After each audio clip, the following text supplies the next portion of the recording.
The difference you've got to remember is that while with the New Testament we've got manuscripts we can look at, the earliest Qurans were all burnt. So there's actually no evidence to look at because of this wholesale burning and standardising. Now, Christians haven't done that to their texts. As I pointed out, they weren't in one set of hands, and there's a big difference between having burnt all your early manuscripts and not having burnt them. Yes, we've got differences within ours, but we haven't burnt them to standardise one text, and I think that is significant to say. Allow me to break the ice. Now, as I said, some Orientalists, and every now and then there'll be a particular brand of missionary, will suggest that, well, Uthman could have made changes to the text in this time. You know, he burnt them all that didn't agree with him. He could have made changes, or at the very least, he was the one that decided what was in it and what wasn't.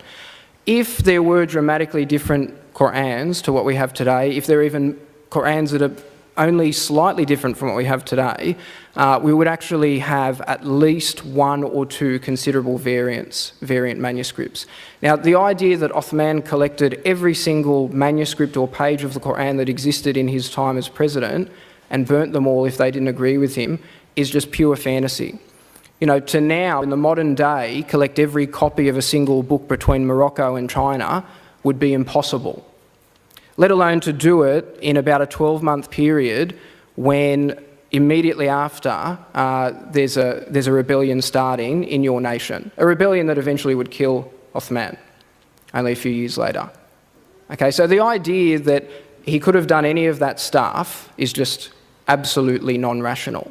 Now, there's no other word for it.